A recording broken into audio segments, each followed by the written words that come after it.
चलो कौन बोलेगा 14 से सेंटेंस?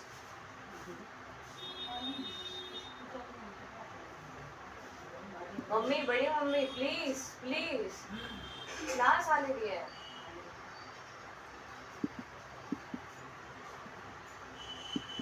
कौन बोलेगा 14 से सेंटेंस? हाँ हाँ बोलो एक।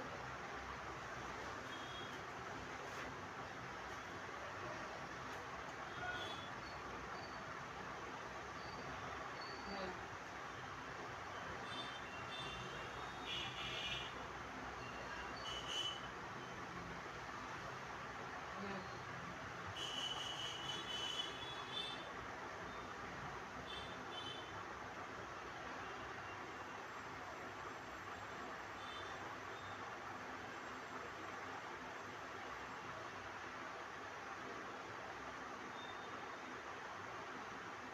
हम्म, सेंटेंस बरोबर नहीं बैठ रहा है ना कि जिसका राजा खुश हो उसका सेवक कौन नहीं होगा या फिर कौन नहीं है। यहाँ पे यस्य और तस्य से एक इंसान ही लेना है। तो जिसका राजा खुश हो उसका सेवक कौन नहीं है।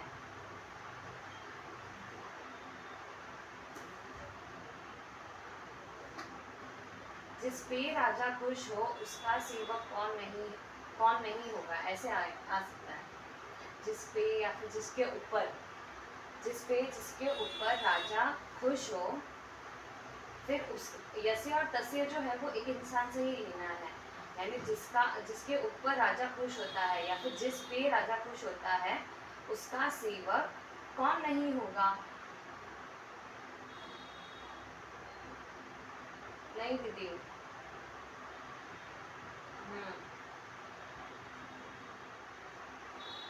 जिस पे या जिसके ऊपर ऐसे ही आएगा। जिसके ऊपर राजा खुश होता है उसका सेवक कौन नहीं है, ऐसे ही है।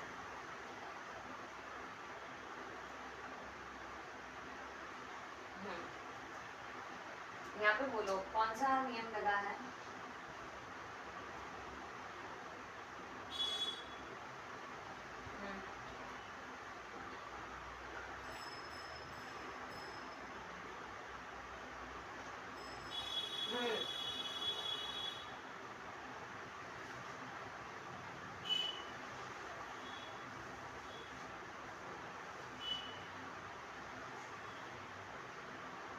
ओके, पदांत में 3 हो और उसके बाद में कोई भी वर्ग का 5th लेटर हो तो इसका भी 5th होता है, इसलिए यहाँ पे स्यान का स्यान हुआ है। जिसके ऊपर या फिर जिस पे राजा प्रसन्न हो तस्य यानी उसका सेवक कौन नहीं होगा, सभी होंगे ऐसे। चलो नेक्स्ट 15th सेंटेंस। हाँ बोलो श्वेता।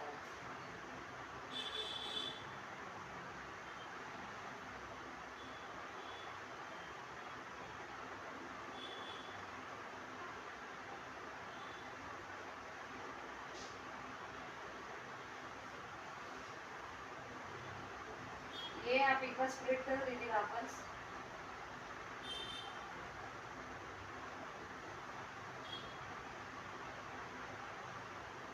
अर्थ राइट पकड़ा, यहाँ पे क्या है?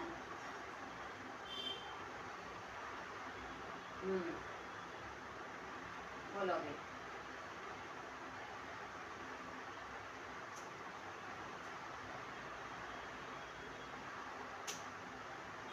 हम्म हम्म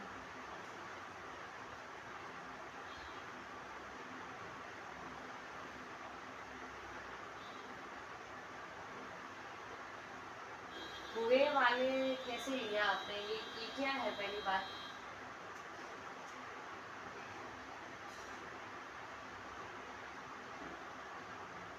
क्रियापद है, राइट? तो क्रियापद में हुए से कहाँ से आता है? क्रियापद में हम कैसे बोलते हैं? और ये विध्यर्थ है तो कैसे होगा? पैसे के दुख में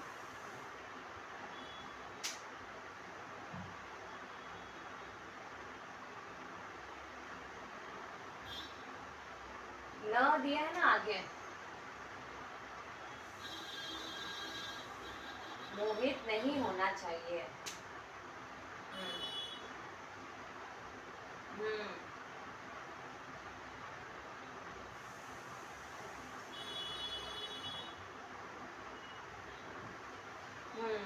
हम्म परफेक्ट। पैसे के दुख में मोहित नहीं होना चाहिए और धर्म को नहीं छोड़ना चाहिए। परफेक्ट। चलो 16 कौन बोलेगा?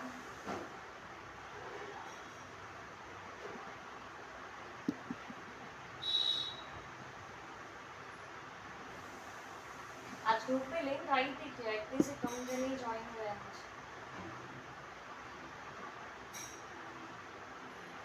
ओके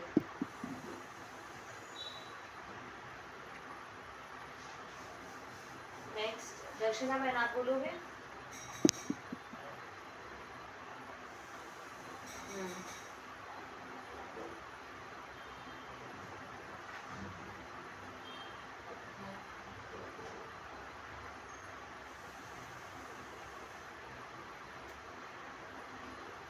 ऑब्वियसली वहाँ पे ही होगा ना। बरोबर तो पकड़ा है।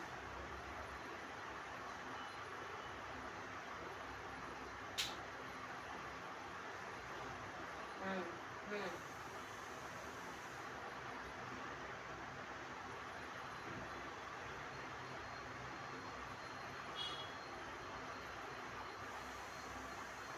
हम्म हम्म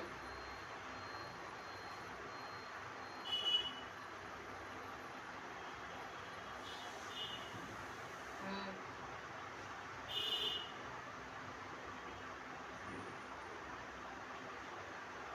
पहले आप फर्स्ट लाइन खोलने की ट्राई करो दूंगी।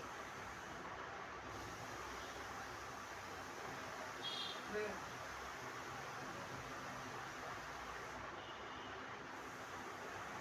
हम्म हम्म हम्म हम्म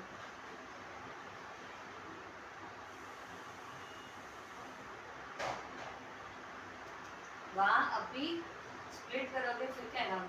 वहाँ अपी असुंदरम आएगा।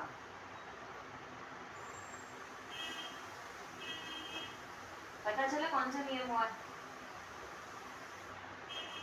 हाँ इसलिए यहाँ पे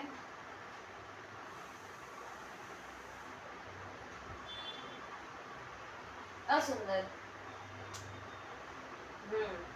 यहाँ पे देखो कुछ भी चीज है ना मेंशन नहीं किया, स्वभाव से कोई भी सुंदर होता है अथवा नहीं भी सुंदर अथवा असुंदर भी होता है।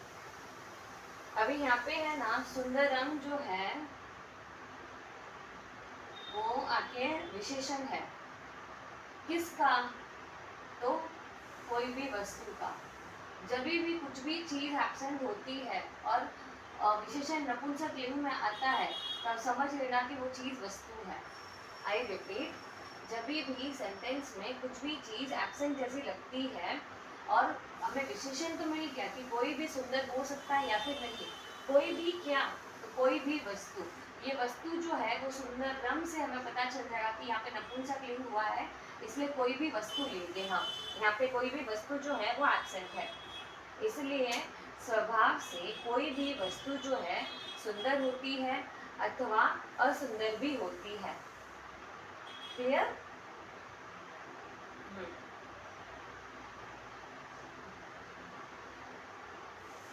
हम्म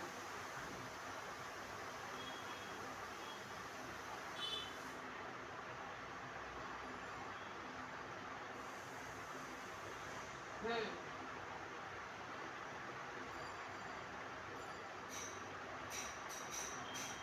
उसके लिए कहाँ से लाया आपने? यस्मी का क्या है?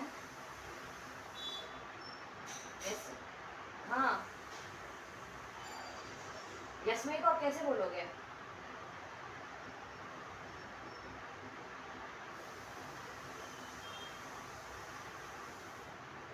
तो यद जो है तो वो जिसके लिए या फिर जिसको आएगा, उसके लिए उसको कहाँ से आएगा?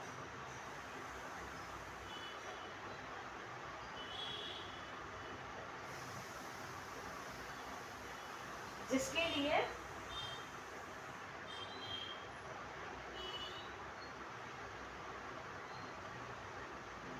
वह कैसे आया? तो यद का क्या किया आपने? यस्मई यद है ना, आ, वो पीछे का सेंटेंस है, आगे का सेंटेंस कैसे आएगा? जिसके लिए, यस्मई यानी 4 1, जिसके लिए, यद एव, जो ही रोचते सुंदर है या फिर जो ही पसंद है, फिर भवेत तत तस्य सुंदरम, उसके लिए नहीं आएगा, उसको तत् से लेके वह वस्तु सुंदर होती है।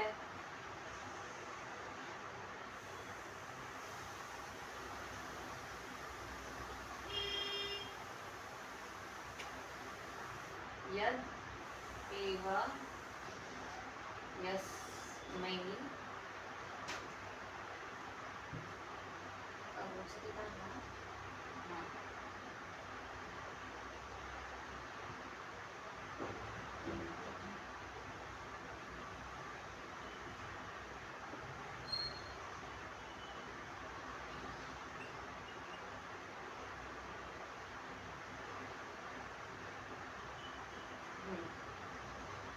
जिसके लिए या फिर जिसको जो खरेखर पसंद होता है, उसको वह वस्तु सुंदर होती है।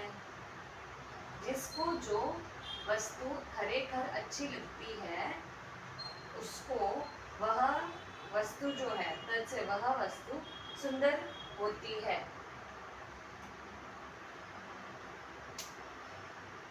हाँ दीदी, हाँ,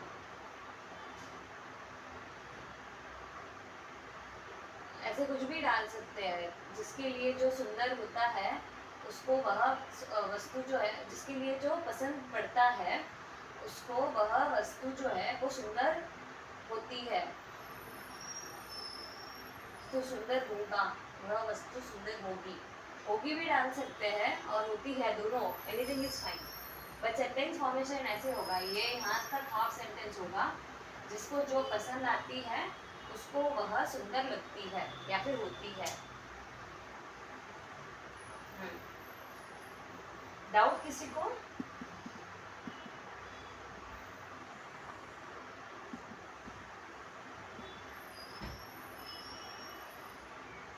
हाँ, हाँ दीदी, वा अपि असुंदरम, अ के आगे ई है और ये अस्व स्वर का नियम लगा है, तो वाप्य ई का हो जाएगा य और आधा य हो जाएगा, और असुंदरम, फिर यहाँ पे वा अप्य सुंदरम, ई का हमने आधा य बना दिया था, इसलिए प आधा ही रह गया था, फिर आधा य और अ मिला के य हो गया। अभी आ प्लस अ इज ऑल्सो आ, काव्या सुंदरम।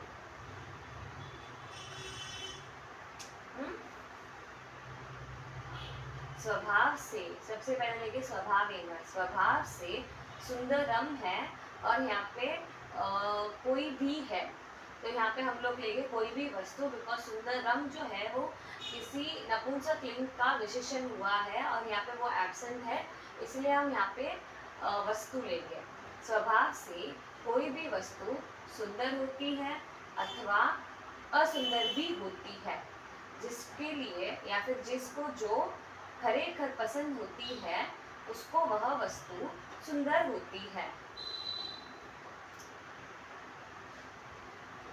चलो नेक्स्ट सेंटेंस कौन ट्राई करेगा? हाँ बोलो दीदी।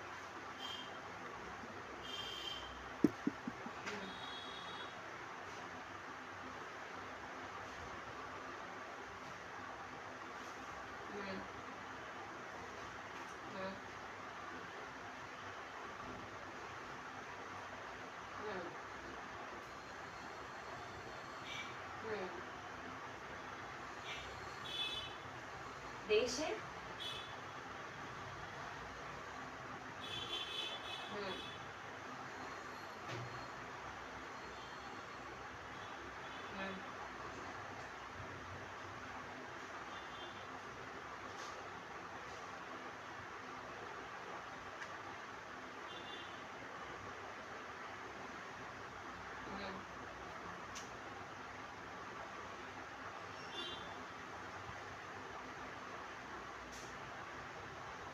ऐसे आपने डायरेक्टली ऐसे ही बोल दिया ना, ये ना, थोड़ा अन्वय करके बोलो सेंटेंस।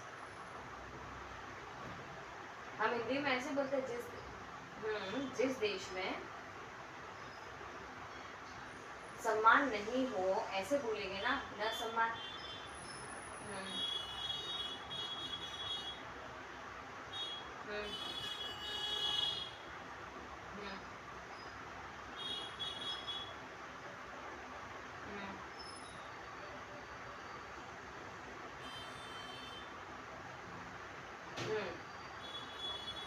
Okay perfect. जिस देश में सम्मान नहीं है, आजीविका नहीं है, बांधव यानी भाई नहीं है, विद्यागम कोई भी विद्या की प्राप्ति नहीं है, तम देशम उस देश को परिवर्जयत छोड़ देना चाहिए।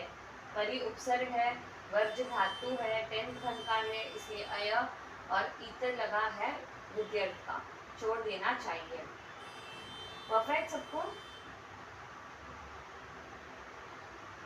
हाँ। यस्मिन् देशे न सम्मानः न वृत्तिः न च बान्धवः न च विद्यागमः कश्चित्। जिस देश में सम्मान नहीं है, आजीविका नहीं है, बांधव यानी भाई नहीं है, विद्यागम यानी विद्या की प्राप्ति, कश्चित यानी कोई प्रकार की भी विद्या की प्राप्ति नहीं है, तम देशम उस देश को छोड़ना चाहिए।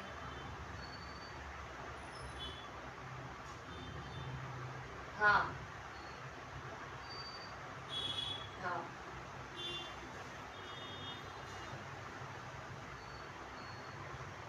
क्लियर सबको? चलो नेक्स्ट 18 कौन ट्राई करेगा?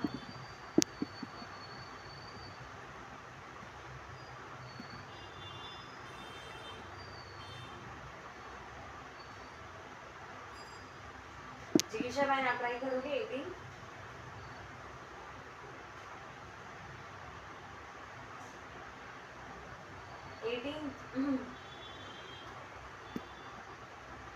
जिगिशा बहन आप ट्राई करेंगे? ओके अच्छा ठीक है।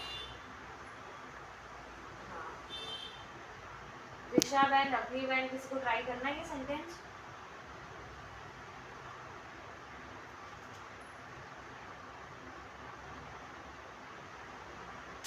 हाँ करो देखिए।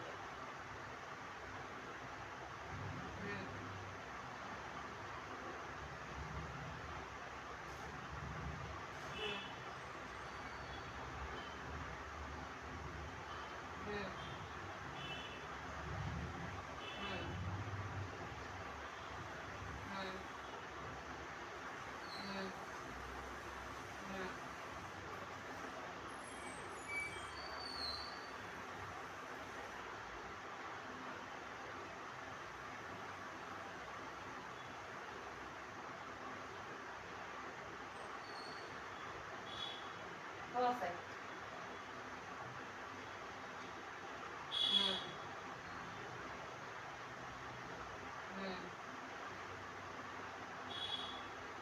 Very good.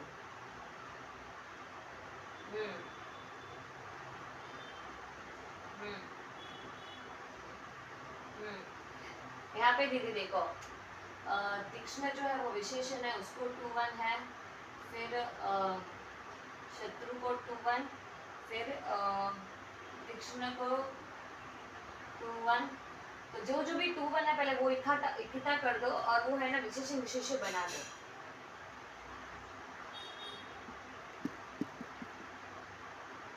हाँ, तो कैसा आएगा? तीक्ष्ण ऐसे शत्रु को।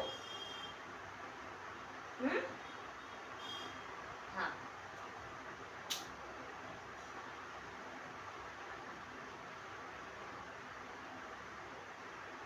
देखो अभी यथाकरण, ये भी 2-1। पीड़ा करने वाले, ऐसा जो तीक्ष्ण शत्रु है, ये सब विशेषण विशेष हो गए शत्रु के। ये दो शत्रु कैसा है? तो तीक्ष्ण है यानी बहुत शार्प है, और व्यथाकरण यानी पीड़ा देने वाला है। पीड़ा देने वाला ऐसा जो तीक्ष्ण शत्रु है उसको बोलो अभी।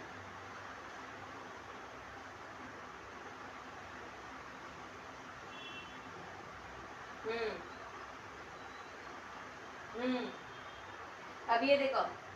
हाँ, अब वेरी गुड, वेरी गुड। अब बोलो।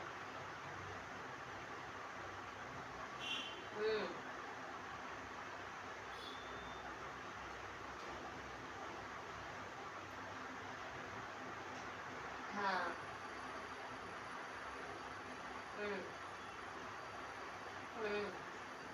परफेक्ट।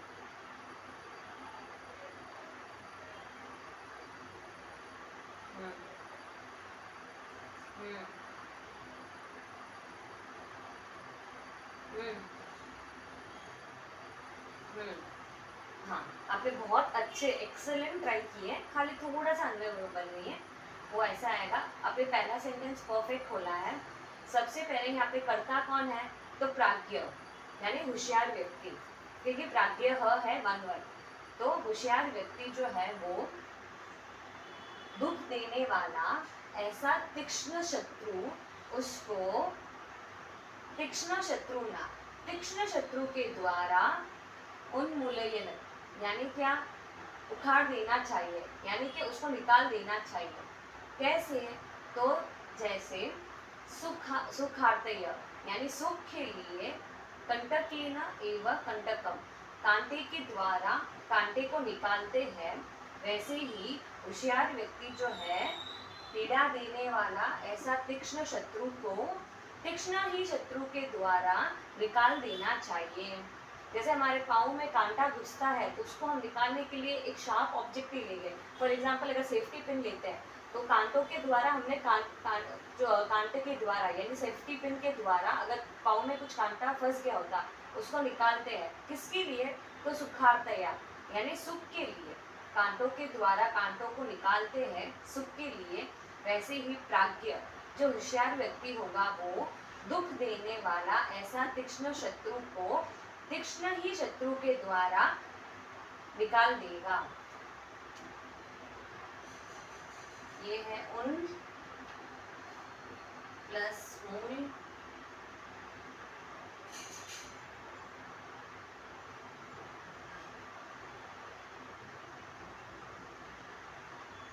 मूल हमारा धातु है, उन उपसर्ग है, 10 का है इसलिए अय और एक प्रत्यय लगा है, इसलिए उन मूल। ये क्लियर सबको? सबसे पहले सेंटेंस में जो भी 2-1 2-1 2-1 है या फिर 3-1 3-1 है उसको विशेषण विशेष्य बना देना, उसके बाद में सेंटेंस फॉर्मेशन इजी होगा। वापस रिपीट करती हूँ। प्राज्ञ यानी होशियार व्यक्ति जो है वो पीड़ा देने वाले ऐसे जो तीक्ष्ण शत्रु है उसको तीक्ष्ण शत्रु के द्वारा ही निकाल देना चाहिए। फिर कांटों के द्वारा ही कांटों को निकालते हैं। किसके लिए? तो सुखार्थया, सुख के लिए। क्लियर सबको?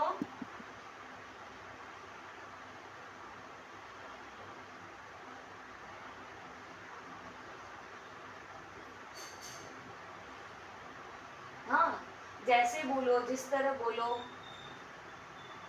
जैसे कांटों के द्वारा कांटों को निकालते हैं, किसके लिए? सुख के लिए, वैसे ही ये पूरा सेंटेंस बना है।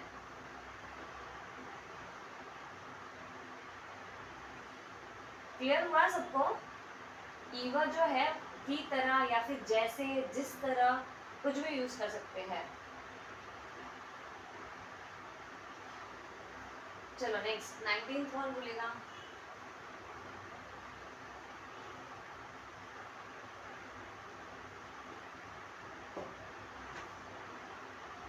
नाइनटीन बहुत इजी है, कौन ट्राई करेगा?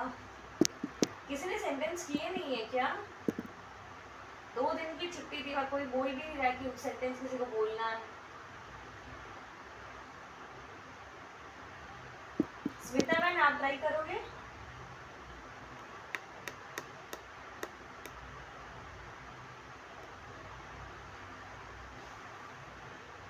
हाँ बोलो।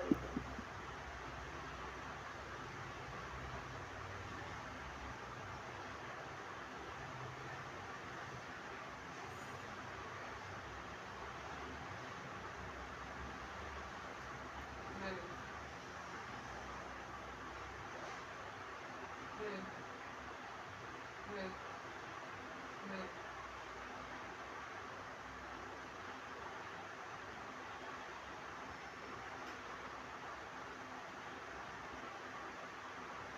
दीदी गच्छत कभी कोई क्रियापद होता है? क्रियापद कैसा होता है?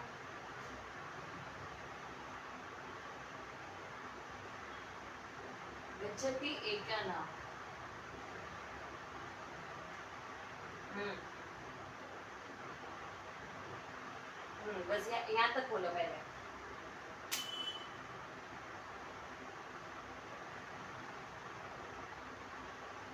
कौन करता कौन है?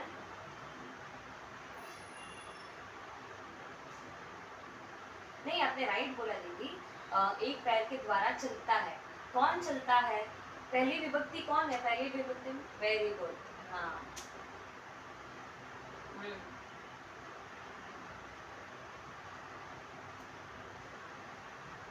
Very good.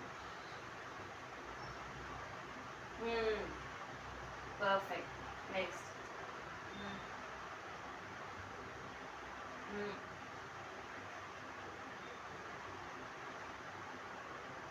हम्म। यहाँ पे दिया है ना दीदी अपन को, पेज नंबर 93 में, असमीक्ष यानी अच्छी तरह से देखे बिना, संबंध भूत कृदंत।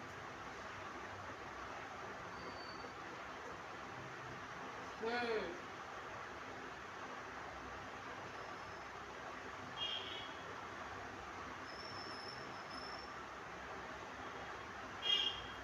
देखो दीदी, आपने यहाँ तक बरोबर बोला। असमीक्ष्य परम स्थान, यानी दूसरे स्थान को देखे बिना, यहाँ तक परफेक्ट है। अभी लास्ट का सेंटेंस दिखाओ कैसे होगा। पंडित जो है वो एक पाँव से चलता है, एक पाँव से रुकता है, फिर दूसरी स्थान को दूसरे स्थान को अच्छी तरह से देखे बिना, अभी बोलो कैसा आएगा? पूर्वम आयतनम त्यजेत।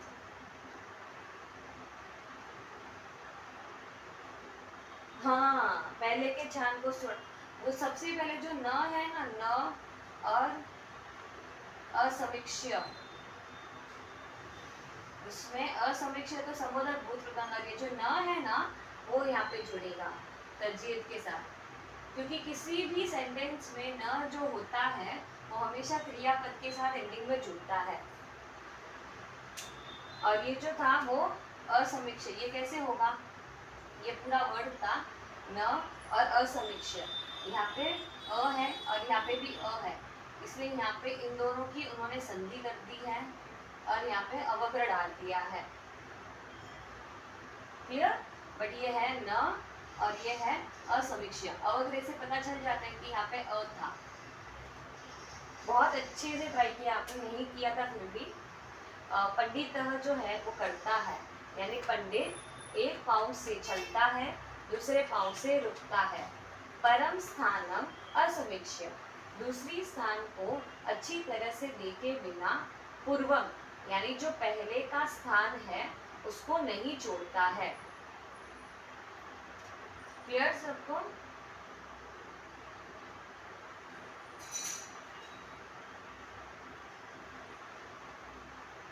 ये तो मैंने कितनी बार बताया दीदी कि ये जो नियम है ना, अ के बाद में अ, हमारा क्या था कि ए और ओ के बाद में अ आता है ना, तो हम अ के प्लेस में अवग्रह डाल देते हैं। वैसे ही अ के बाद में अगर अ आता है ना, तो अ का हम आ कर देंगे और अ के प्लेस में अवग्रह डाल देंगे। नोट कर दो अभी अपने बुक में।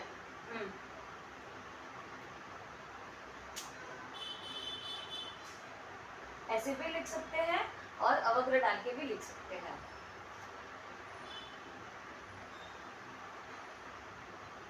हाँ जी, पंडित जो है वो करता है, क्योंकि वो 1-1 है। एक न पादे न, ये जो है वो 1-3-3-1-3-1 है। पंडित एक पाँव से चलता है और एक पाँव से रुकता है। परम स्थानम असमीक्ष्य, दूसरे स्थान को देखे बिना पूर्वम आयतनम, पहले स्थान को त्यजेत, और जो आगे का न है वो पीछे छूट जाएगा, पहले के स्थान को नहीं छोड़ता है।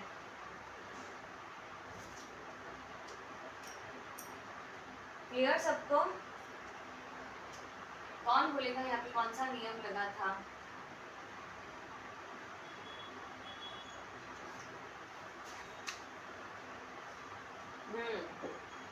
ए और ई है, इसलिए ई के स्थान में हमने यह कर दिया, फिर ए के न, आधा यह प्लस ए इज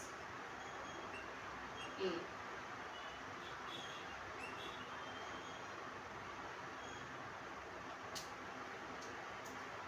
किसी को कोई डाउट? वरना नेक्स्ट चैप्टर स्टार्ट करते हैं। कोई डाउट नहीं है? हमें आइडेंटिफाई करने की कैसे जरूरत होगी? यहाँ पे प्रत्येक विद्यार्थी के लगा है ना, त्यजेत, ये इत लगा ना।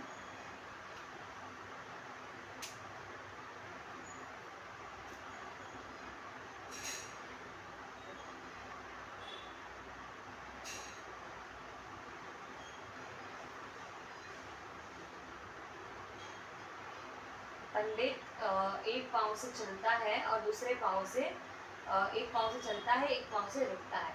दूसरे स्थान पर देखे बिना पूर्व के स्थान को नहीं छोड़ता है। यहाँ सूचना बता रहे हैं ना, सूचना कि पंडित कैसा है। पंडित एक पाँव से चलता है, दूसरे पाँव से रुकता है, फिर पहले के स्थान को देखे बिना दूसरे स्थान को देखे बिना पहला का स्थान वो नहीं छोड़ता है। यहाँ पे अपन सूचना बोल सकते हैं ना कि यहाँ पे सूचना दे रहा है पंडित कैसा है, विच मीन्स, तो फिर हम ऐसे बोलेंगे पंडित नहीं छोड़ना चाहिए, यहाँ पे सेट ही नहीं होगा, यहाँ पे नॉर्मल ही होगा कि नहीं छोड़ता है।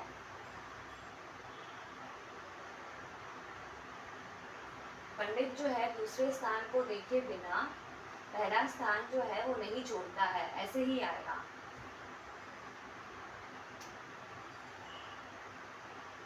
यहाँ पे सूचना के अर्थ में इसलिए विद्यार्थ यूज किया इन्होंने। हमें तो देखो विद्यार्थ कब यूज होता है वो हमें टेंशन नहीं है, क्योंकि हमें सिर्फ संस्कृत से आइडेंटिफाई करना है। Part 31 page number 95। नेक्स्ट हमने हमारा सबसे लास्ट पार्ट देखेंगे आज्ञा। जैसे विद्यार्थ को सप्तमी बोलते हैं, वैसे आज्ञार्थ को पंचमी बोलते हैं। चलो सबसे पहले हम लोग प्रत्यय देखेंगे कैसे चल रहे हैं। जैसे चारों काल में परस्मै पद और आत्मनेय पद होता था। फॉर एग्जाम्पल वर्तमान काल में देखा था, पास्ट टेंस में देखा था विद्यार्थ, यानी सप्तमी के काल में देखा था। अब हम सबसे लास्ट काल है आज्ञार्थ, उसको बोलते हैं पंचमी। इस काल में भी हम देखेंगे। परस्मै पद के प्रत्यय है आनी, आव, आम, फिर जीरो यानी शून्य, तम, त, फिर तू, ताम, अंतु। नेक्स्ट आगमने पद के प्रत्यय एई, आवही, आमही, स्व, ईथाम, द्वम, ताम, ईताम, अंताम। अभी हम इसके एक रूप देखेंगे।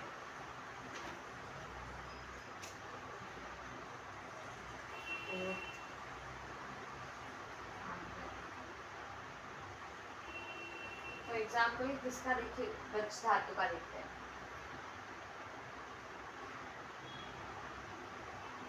आनी, गच्छानि, गच्छाम, गच्छाम, फिर शून्य है इसलिए गच्छ। यहाँ पे सिर्फ गच्छ कैसा, वो भी छ पूरा आएगा। क्यों? क्योंकि हम लोग अगर रूप बनाने तो कैसे लिखते हैं, गच्छ प्लस अ प्लस शून्य डालेंगे। तो यहाँ पे क्या आएगा, आधा छ प्लस अ, ये अ है धन वन का, क्योंकि गच्छ जो है वो धन वन का, तो यहाँ पे आएगा गच्छ। इसीलिए यहाँ पे जो है वो गच्छ पूरा होगा। गच्छानि, गच्छाम, गच्छाम, गच्छ, गच्छतम, आनी, आव, आम, शून्य, तम, त, गच्छत, फिर गच्छतु, गच्छताम, गच्छन्तु। डाउट किसी को? सेम जैसे ही हम है ना बाकी सारे काल में रूप बना देते हैं, कैसे, गच्छ धातु प्लस अ फर्स्ट घंटा प्लस आनी, तो कैसे होगा, गच्छानी। वैसे ही इस काल में भी बनाने हैं। डाउट किसी को कोई? ये परस्मै पद का देखा अपन ने, गच्छानि, गच्छाव, गच्छाम, गच्छ, गच्छतम, गच्छत, गच्छतु, गच्छताम, गच्छन्तु।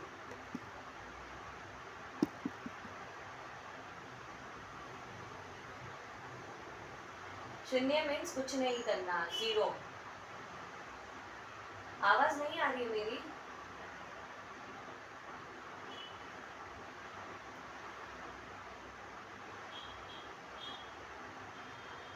ओके, ये हमने देखा परस्मै पद का। अब हम देखते हैं आगमने पद का।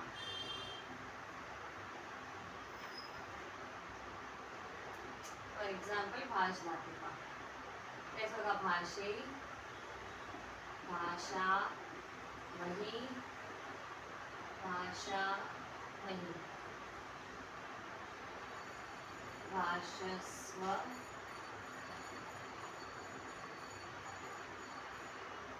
भाष, इथाम है, इया था, इथाम, भाषेथाम, भाषद्वम, फिर भाषतम, भाषेतम,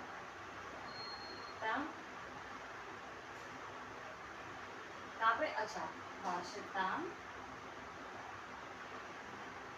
भाषेताम, भाषन्ताम। ये देखना हमने आत्मने पद पे कर दिया। सेम जैसे हम यूजुअली करते थे ना, भाष प्लस अ प्लस इथाम, अ बनने के बाद ई वर्ण हो तो क्या हो जाता है, ए, तो भाष प्लस ए था, आधा श और ए है तो क्या हो जाएगा पूरा, तो भाषे था। क्लियर सबको? रूप ये हमने देखा परस्मै पद और आगमने पद में। सेम गुण वृद्धि जो पहले होती थी वही ही होगी, कोई फर्क नहीं होगा।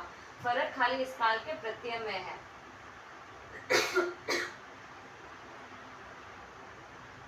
चलो कर्मणि के रूप लिखते हैं। कर्मणि में गम और गच्छ धातु है, तब हम क्या करते हैं, मूल धातु यूज करते हैं। तो गम ये कैसे आया, तो गम प्लस अ प्लस ए। बोलो कौन सा नियम लगा है यहाँ पे? हाँ सॉरी, ये आएगा, हाँ हाँ हाँ, ये अब बोलो।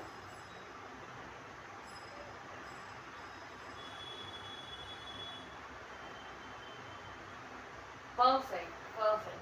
अ वर्ण के बाद ए या फिर आई आता है तो दोनों मिलकर आई हो जाता है, इसलिए गम्ये। क्लियर? यहाँ पे स्प्लिट करेंगे तो आधा य और अ होता है, और अ वर्ण के बाद ए या आई आए तो ये दोनों मिलकर आई हो जाते हैं, इसलिए ये हो गया गम्ये। गम्ये, फिर गम या वही, गम या वही, गम्यस्व, गम्येथाम, गम्यवम, फिर गम्यताम, गम्येताम, गम्यन्ताम। सेम टर्मनी में हम जैसे मूल धातु यूज करते थे प्लस य यूज करते थे प्लस आत्मनेपद के प्रत्यय, वही ही डिक्टो है। क्लियर सबको? खाली यहाँ पे याद रखना है हमको नियम कौन से लगते हैं, क्योंकि अ के बाद में ए या आई हो तो ये दोनों मिलकर आई हो जाते हैं, इसीलिए यहाँ पे गम यही हुआ। क्लियर?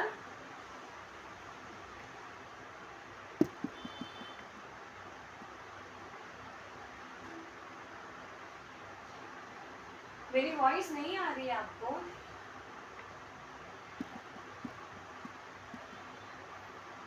जया बहन आप शायद नेटवर्क एरिया में नहीं होंगे, बिकॉज बाकी सबको आ रही मेरी आवाज।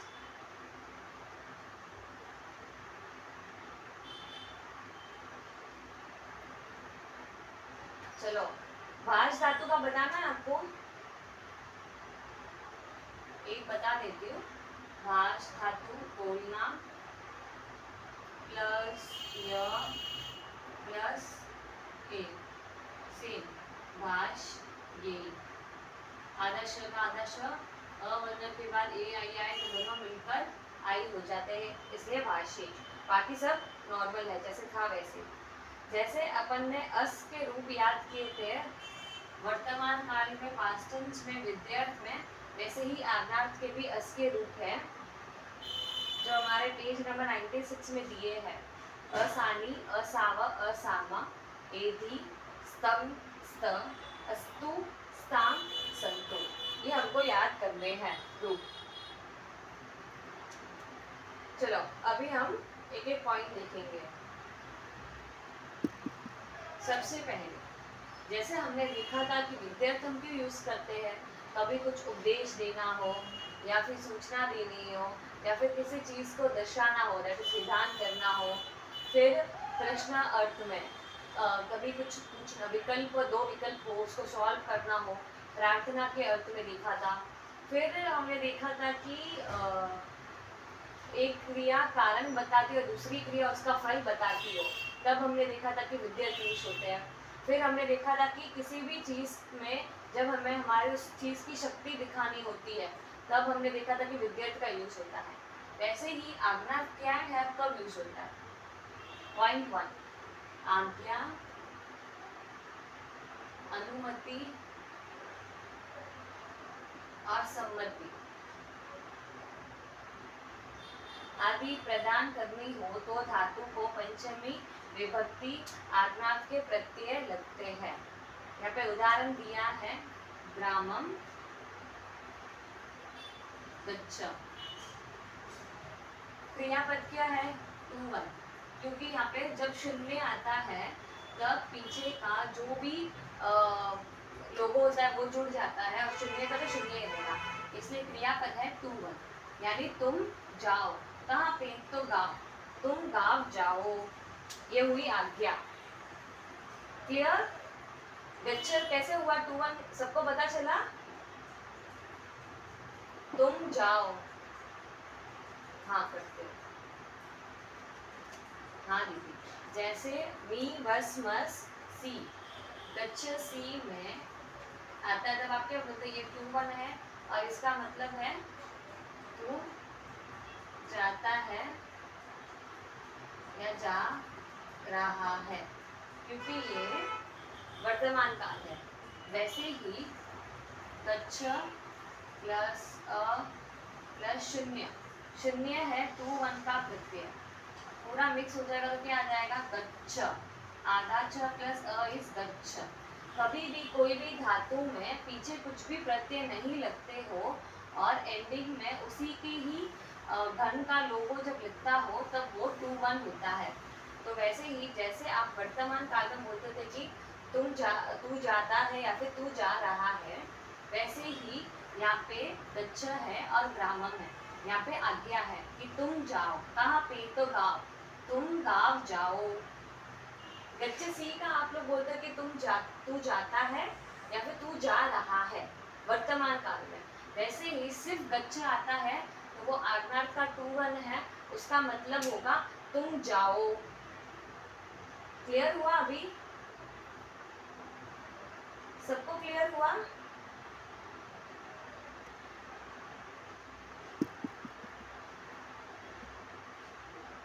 जैसे ये टू वन है वैसे ये टू वन है। ये टू वन कैसे होता है? गच्छ प्लस अ plus C is equal to गच्छ सी। वैसे ये टू वन कैसे है? तो गच्छ प्लस अ plus zero is equal to गच्छ, यानी तुम जाओ गाँव। यहाँ पे हमने आज्ञा बताई।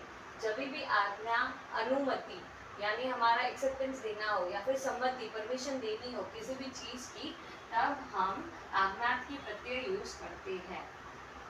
पहला उदाहरण देखा ग्रामम गच्छ, यानी तुम गांव जाओ। फिर अथ नगरम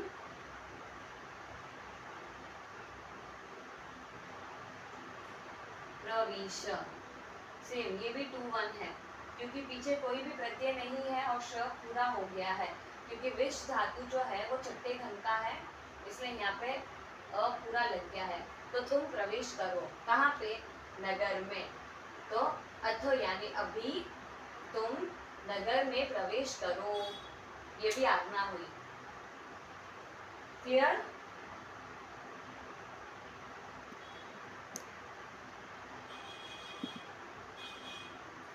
कोई डाउट है?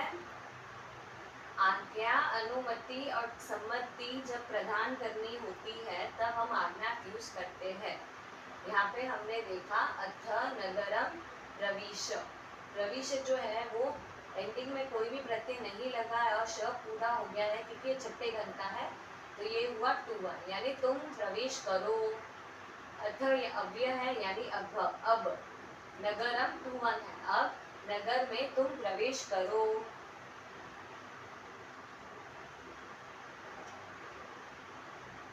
Is it clear? बोलो दीदी।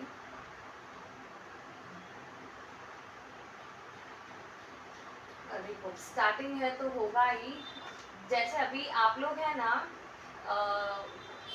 वर्तमान और पास्ट टेंस, वो आप लोगों को कितना इजीली बैठ गया। क्यों? क्योंकि आपने वो स्टार्टिंग में जब आपने वो दो भी किया होगा तब आपको कितना टफ लग रहा होगा कि यार कैसे हो रहा है, क्यों हो रहा है, बट सेंटेंसेस करते करते आप लोग उस चीज़ में एकदम परफेक्ट हो गए हो कि हाँ आपको पता चल गया कब ये यूज होता है। वैसे ही ये नया नया काल है, अभी आया ना विद्यार्थ और आज्ञा, इसको भी आप करते करते टाइम लग जाएगी, उसके बाद आपको परफेक्ट हो जाएंगे। एंड एनीवेज ये दोनों जो काल है वो बहुत कम यूज में ही आते हैं, आज्ञा का विद्यार्थ। हाँ दीदी, बस वही तो इसमें अपन को पूरा, तभी तो मैं आपको हमेशा बोलती हूँ कि जितना अब तक पढ़ा है उतना रिवीजन करते रहो, उतना पक्का करते रहो, बिकॉज आगे आगे हमें एकदम नया ही आ रहा है। जैसे विद्यार्थी में मैंने आपको बोला था कि करना चाहिए, करने योग्य है, तुम ये करो, फिर अगर तुम ये करोगे तो उसका फल तुम्हें ऐसे होगा। वो खाली तुम लोग की पॉइंट्स याद रख लो कि अच्छा ये जब ये विद्यार्थी कहीं पे भी लगेगा तब आपको ऐसे बोलना है, करना चाहिए, करने योग्य है, या फिर अभी विकल्प वगैरह जो भी है वो आपको एक बार याद करने होंगे कि कैसे, मतलब कब कब कंडीशन में विद्यार्थी के प्रत्यय लगते हैं। अगर आप लोग ये बार ये याद कर लो तो इतना काफ़ी है फिलहाल के लिए, और इतना स्ट्रेस मत दो, बिकॉज हम धीरे धीरे जब वांछन करेंगे ना तब आपको, आप लोगों के लिए भी बहुत ईजी रहेगा। फिलहाल जो शॉर्टकट है ना उतना याद रख लो कि आज्ञा कब यूज होता है, आज्ञा, अनुमति और सम्मति में, और ये कैसे प्रोनाउंस हो रहा है वो मैं भी आपको बता रही हूँ। यानी ये क्या, प्रवेश करो, गाँव जाओ, ऐसे सब यूज होगा। चलो सेकेंड पॉइंट देखेंगे अपन, नेक्स्ट कब यूज होता है? आशीर्वाद प्रदान करना हो तो धातु को पंचमी विभक्ति के प्रत्यय लगते हैं। क्षीरम जीव, ये कौन ट्राई करेगा?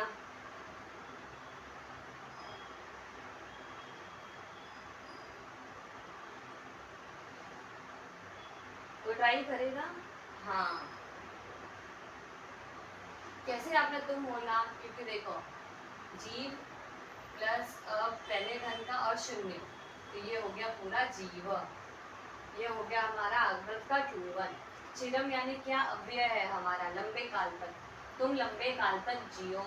जब आशीर्वाद प्रदान करना होता है कभी भी धातु को आग्राज के प्रत्यय लगते हैं। क्लियर? अभी देखो नेक्स्ट है क्षीरम जीवतु, ये कौन ट्राई करेगा? ये 3-1 है।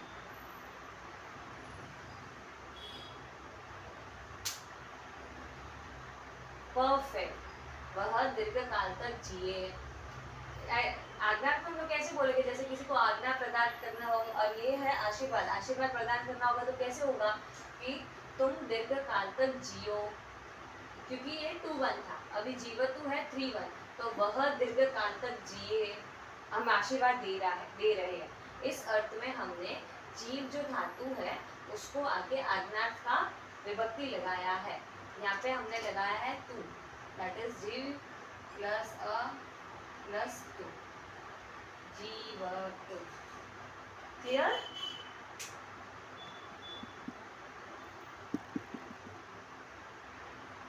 क्या दीदी? हाँ,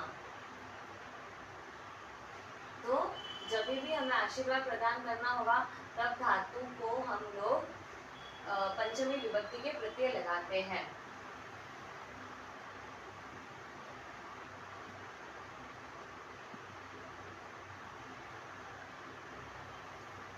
हाँ मुक्षा मैम, बुक में दोनों का मीनिंग सेम दिया है, बट हमें आइडेंटिफाई तो करना होगा ना।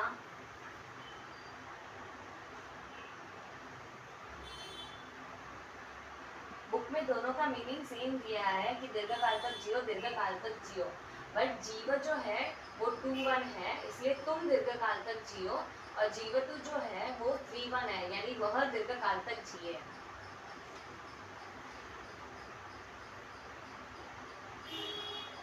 तो अभी तक हमने देखा आज्ञा, अनुमति, सम्मति, और हमारे लिस्ट में ऐड हुआ है आशीर्वाद।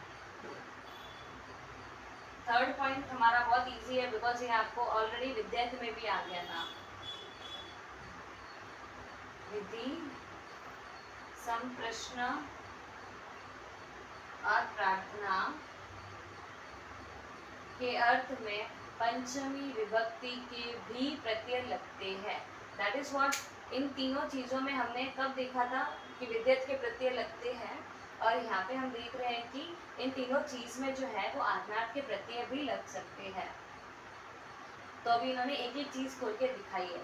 सबसे पहले विधि को, देवदत्तः ग्रामम गच्छतु, देवदत्त जो है वो गांव जाए, यहाँ पे हमने गच्छतु जो है वो 3-1 लिया है, देवदत्त जो है वो करता है, और ग्रामम जो है वो कर्म है, यानी देवदत्त गांव जाए। यहाँ पे विधि के अर्थ में हम किसी चीज को दर्शा रहे हैं, तो इस चीज में हम लोग विद्यत के भी प्रत्यय यूज कर सकते हैं और आज्ञार्थ के भी प्रत्यय यूज कर सकते हैं, दोनों ही प्रत्यय चलते हैं। नेक्स्ट था हमारा विद्यत में हमने देखा था कि किसी भी दो चीज में अगर हमें विकल्प हो तब हम विद्यत यूज कर सकते हैं, वैसे ही यहाँ पे भी सेम किम हो व्याकरणम, वहाँ पे हमने अलग देखा था। यहाँ पे हम देख रहे हैं शिक्ष धातु प्लस अ प्लस आई, तो ये हो गया शिक्षे, ये है 1-1, आत्मनेपद का 1-1। तो मैं किम वो व्याकरणम शिक्षे उत्तर सिद्धांतम, मैं क्या सीखूं, व्याकरण या फिर सिद्धांत। क्लियर हुआ? सब सेम ही है, खाली यहाँ पे जो है वो प्रत्यय अलग लग रहे हैं। उस कैटेगरी में भी हमने देखा था कि जब भी दो चीज़ का विकल्प हो या फिर कभी भी किसी चीज़ की प्रार्थना करनी हो, तब हम कैसे विद्यर्थ के प्रत्यय यूज कर सकते हैं। यहाँ पे हम देख रहे हैं कि सेम ही चीज़ में हम आज्ञार्थ के प्रत्यय भी डाल सकते हैं। जब किसी चीज़ को दर्शाना हो तब, दो चीज़ के बीच में हमें विकल्प हो तब, और जब हमें किसी से प्रार्थना करनी हो तब यहाँ पे हमने देखा था किम वो व्याकरणम शिक्षी जो है वो 1-1 है, उत्तर जो है वो अथवा है, और सिद्धांतम जो है वो कर्म है। यानी मैं क्या सीखूं, व्याकरण या सिद्धांत, इस दो चीज में हमें विकल्प है, इसलिए हमने ये यूज किया है। सिद्धांत भी एक सब्जेक्ट है, जैसे व्याकरण एक सब्जेक्ट है वैसे सिद्धांत जो है वो एक सब्जेक्ट है। जैसे व्याकरणम 2-1 हुआ है, वैसे ही सिद्धांतम भी 2-1 हुआ है, कर्म वो एक सब्जेक्ट है।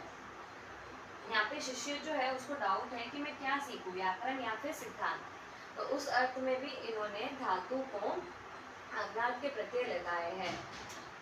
थर्ड है प्रार्थना, अहम व्याकरणम पठानी, पठ धातु प्लस प्लस आनी जो है 1-1 है, हो गया पठानी। मैं व्याकरण सीखूं, यहाँ पे हम प्रार्थना कर रहे हैं, मैं व्याकरण सीखूं,